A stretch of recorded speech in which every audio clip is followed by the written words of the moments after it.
Hey, what's going on, everybody? This is Tyrone back with Tech Life, and this is going to be a big topic for T-Mobile in early fall, and it's millimeter wave.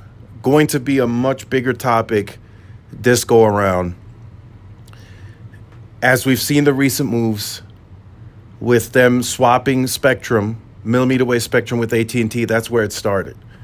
Them swapping from the 39, I think either 37 or 37 gigahertz that they have. They're swapping with AT&T in a good amount of markets to go to 2400. 24 gigahertz. And then in the US cellular package, the spectrum that they're purchasing,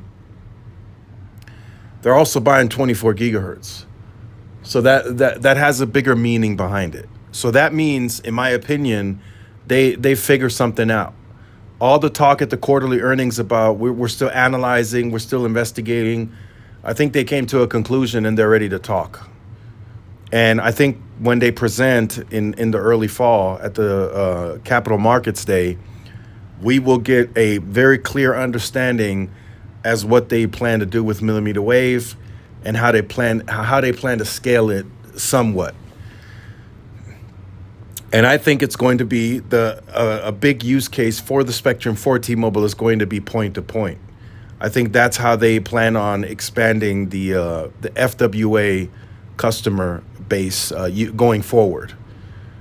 Now, how exactly they plan to do that, I will leave that up to them to present in the early fall. But they have 1100 megahertz of millimeter wave. They have a good amount of spectrum in that higher band.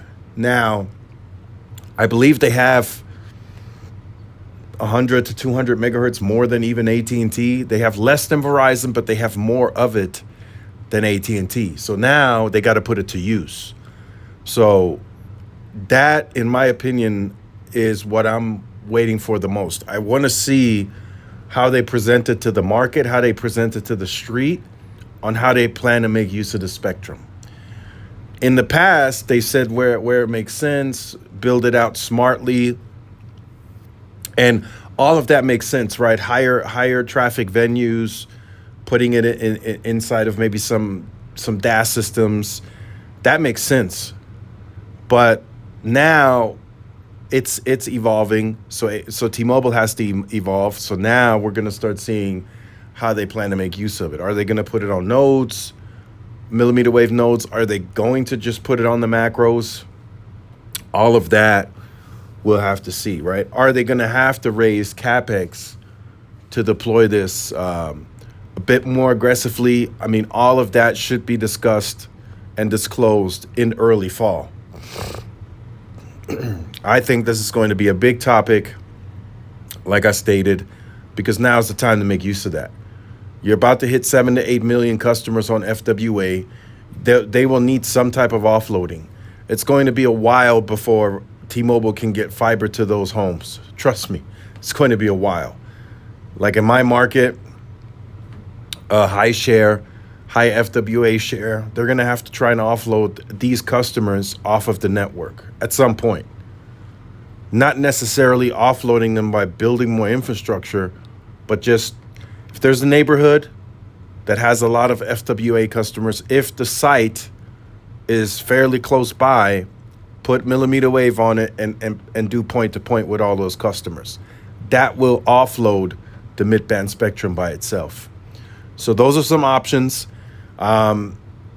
It's really a head scratcher as to why T-Mobile was discussing and analyzing this for so long. We all know what's out there, the technology. It's really just what's more cost effective or cost efficient to T-Mobile. That's what they were analyzing, I think.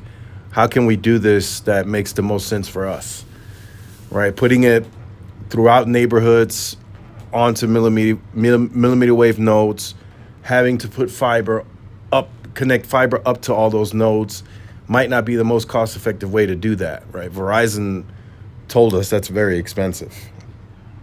So we will hear on, I think it's October 22nd or something like that, we will hear what T-Mobile plans to do with millimeter wave, in my opinion, in a much more detailed way than ever before. So let me know your thoughts in the comments. Like, share, subscribe. If you are new, follow my social media outlets. This is Tyrone with Tech Life, and I'll see y'all in the next one. Peace.